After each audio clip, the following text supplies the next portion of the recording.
Naam, karibu sana mwana michezo tuweze kuzungumza mambo mbalimbali yanayokuwa yakihusiana na michezo na burudani. Kama bado hujasubscribe fanya hivyo kwanza kupata taarifa mbalimbali zinazokuwa zikihusiana na michezo na burudani.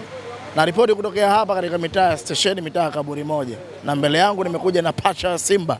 Tunakwenda kuyazungumza mambo yale yanayokuwa yakizungumza masuala ya michezo na burudani. Pacha ndugu yangu uko poa? Alhamdulillah ndugu yangu. Sema upo? Shukuru Mungu, safi. Heri kabisa. Safi kabisa. Niwapeni pole mashabiki wa Simba kwanza.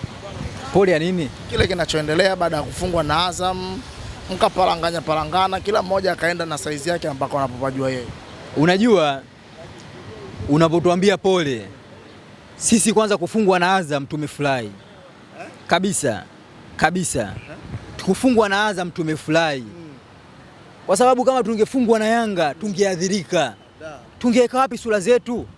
Kwa kufungwa na Azam binafsi mashabiki wa Simba ni nafuu na tumefurahi. Na tusikitiki wala leo azitume. Lakini tungefungwa na Yanga, brother, ingekuwa mara 7 mfululizo. Ingekuwa ni aibu kwetu na tungetukanwa. Aisee, tungeweka wapi sura zetu? Kweli. Kwa hiyo ukiniuliza mimi ukiniambia nimefungwa na Azam unanipa pole, mimi nitakuuliza pole ya nini? Mimi ningeumia zaidi ama ingetuletea madhara zaidi kama tungefungwa na Yanga. Kwa nini tunamfungwa na Yanga afu na Azam mna furaha? Unajua Azam ni na sisi atuumizani.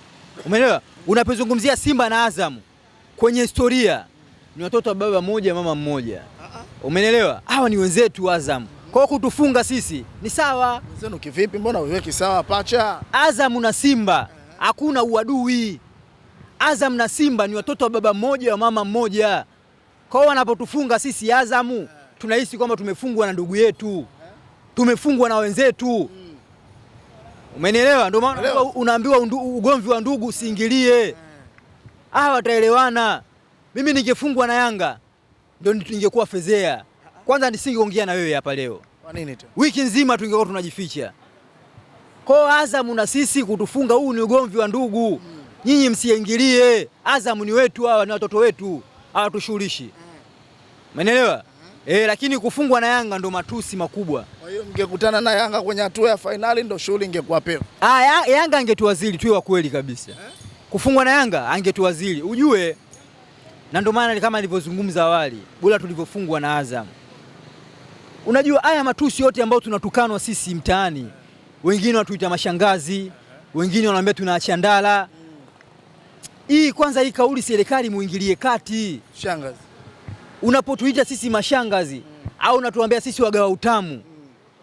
Brother, unaizalilisha nembo ya Simba.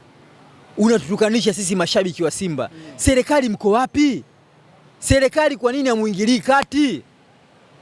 Unajua kiasi fulani mimi ni walaumu hawa viongozi wetu. Hawa ndio walotuletea matusi yote haya. Viongozi wa Simba. Ndio wametutukanisha. Haiwezekani. Simba tunasajili wachezaji wabovu. Simba tunawiniwa katika kamati ya usajili. Alafu nyie viongozi mpo. Mimi binafsi ningekuwa na uwezo wa kuwashauri hawa viongozi wa Simba. Ningeombewa wajiuzuru. Wamepoteza sifa ya kuwa viongozi ndani ya Simba. Leo hii nimemwona Hashim Ibe, nimemwona Alikamwe wanalia, wanatugombania kwamba kila mtu ana wivu na sisi. Sisi tumekuwa mashangazi, kila mtu anatuhitaji. Simba tumefikia huko? Tunazidi kunoga. Simba leo hii tumefikia tunaitwa wagawa utamu. Leo hii mtu unavaa jezi ya Simba unaogopa. Unatembea na jezi mbili. Ukiona watu wa Yanga unajificha. Brother, hawa viongozi wametufikisha huku. Hawa viongozi hawafai. Hii kamati ya usajili bomolewe. Unajua shida iko wapi hapo Pacha? Upande wa mwekezaji au upande wa mashabiki? Viongozi wa mashabiki. Unajua haya maneno sijawahi kusema sehemu yoyote, leo nitayasema kwako. Huyu bosi wetu Mo hayuko pamoja na timu. Huo ndio ukweli. Watu wengi hawasemi ukweli, lakini leo nitaongea ukweli. Huyu bosi Mo hayupo ndani ya timu. Simba ina struggle, haina bosi. Simba tunategemea main sponsor. Tunategemea hawa wafadhili wadogo. Huyu bosi ameshaiacha Simba. Tuwe wa kweli kabisa. Simba tunapitia hii struggle, tunaadhirika, hatuna mwekezaji, hatuna bosi wa moja kwa moja ambaye anaweza kuibeba Simba mabegani. Ndio maana Simba tuna struggle kwa namna hii. Umenielewa? Elewa vizuri. Kwa mantiki hiyo mimi ni washauri tu, ama ni mshauri bosi mwenyewe. Asemi anadai bei gani, aiachie Simba. Mbona matajiri wako wengi, waje watufanyaje, watusaidie. Ukizungumza ukweli watu wengi hawataki kusikia.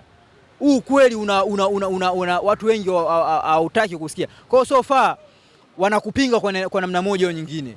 Na mimi nidiriki kusema wazi, ili Simba iwe bora, ili Simba tufikie mafanikio ambayo tunayataka, ni aje bosi mwingine. Aje bosi mwingine.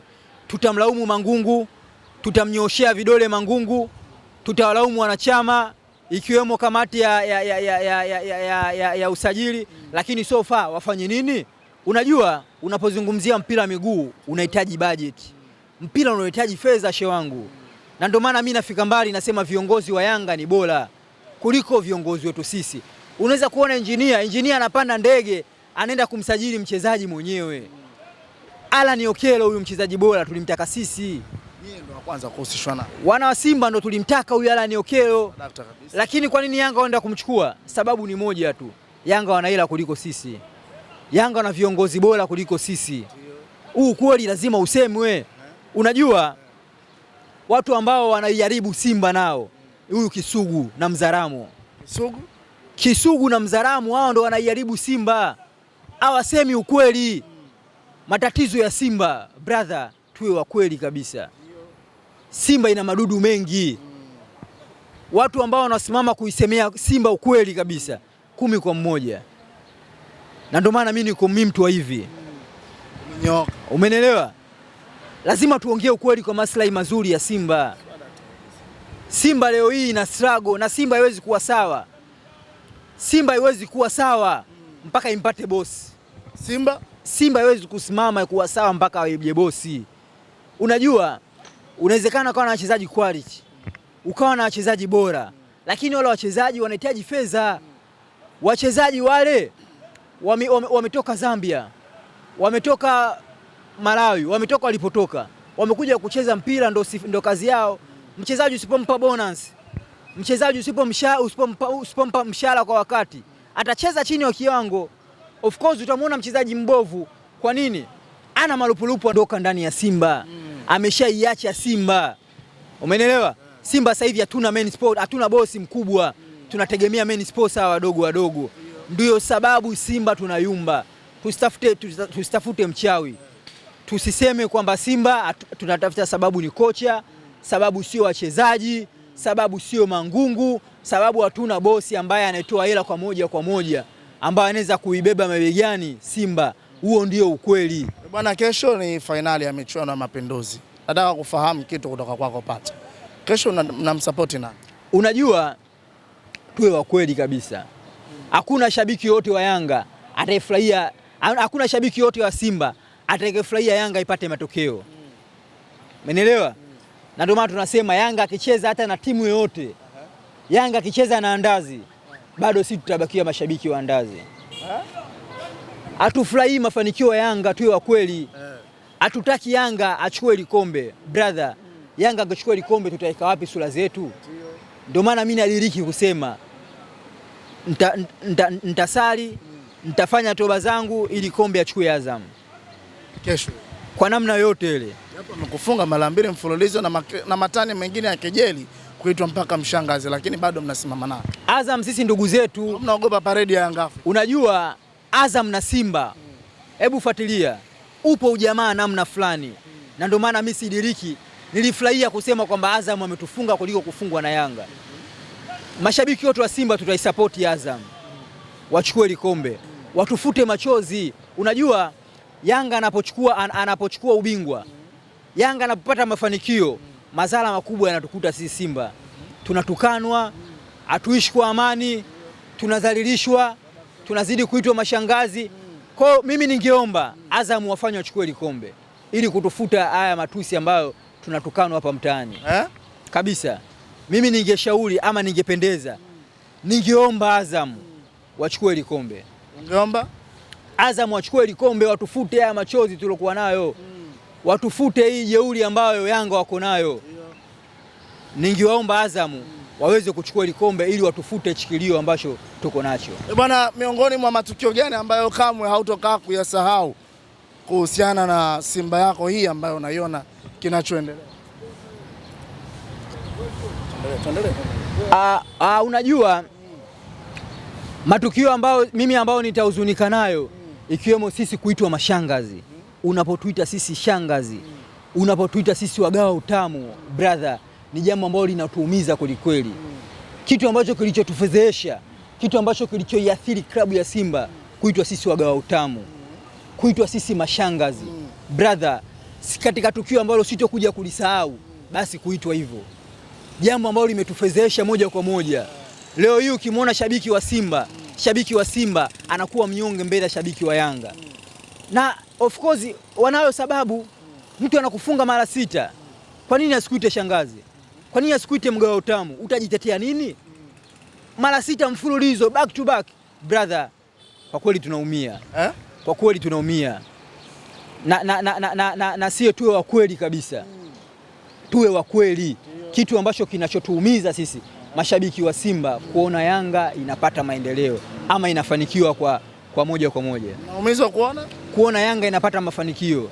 Hatupendi kabisa kuona mafanikio ya Yanga. Hampendi kuona mafanikio ya Yanga? Inatuumiza kabisa. Na ndio maana mimi nidiriki kusema mpira wa miguu sio uadui. Mpira wa miguu sio uhasama. Mashabiki wa Yanga ama viongozi wa Yanga, watu wazime huyu injinia angalau kwa wiki 3 tu waje wanyooshe Simba. Simba kuna madudu mengi. Simba kuna viongozi ambao wanapenda madaraka. Wiki 3 zinatosha injinia kuonyesha kwa mfano, kwa vitendo. Yani injinia aje Simba japo kwa wiki 3 aje aonyeshe kwa vitendo kwamba uongozi bora unakuwaje, ama tunapozungumzia uongozi bora unakuwa hivi. Umeelewa? Na ndio maana mimi napopingana na mashabiki wenzangu wote wa Simba napoambia kwamba injinia ni kiongozi bora. Lakini kuna wengine hawakubali hiyo kauli. Unajua mnyonge mnyongeni, haki yake mpeni. Mashabiki wa Simba watamkataa injinia kwa sababu ni moja tu, kwa sababu ni kiongozi wa Yanga. Lakini unaambiwa mtu hata akiongea maneno mazuri, haijalishi kaongea nani. Kiongozi bora haijalishi katoka wapi. Huyu injinia kafanya vitu vingapi kwa mfano? Huyu injinia ni kiongozi bora, ni kiongozi wa mfano. Na ndio maana mimi nashauri klabu yangu ya Simba nipendekeze, niombe tu nao ama niombe tujiunge na umoja wa ACA ambao inaongozwa chini ya Engineer Hersi Said. Sababu ni moja tu, ambao wana Simba hawataki kujiunga katika umoja. Sababu injinia ndio kiongozi katika ule umoja. Sababu ni hiyo tu. Kwa sababu haiwezekani vilabu vyote bora Afrika wamejiunga. Sisi ni nani? Umeelewa? Sababu ni moja tu ya kuona aibu kwamba injinia ni mwenyekiti ama ni ana wazifa fulani katika ule umoja. Lakini kwangu mimi ule ni umoja ni bora, na ule umoja ni mfano wa kuigwa. Viongozi wa Simba, hebu acheni kuona aibu, acheni kuzunguka. Huu umoja kwa maslahi mapana ya mpira wetu tujiunge nao. Bwana, mimi nataka tuulizane mimi na wewe kitu kimoja bwana ndugu.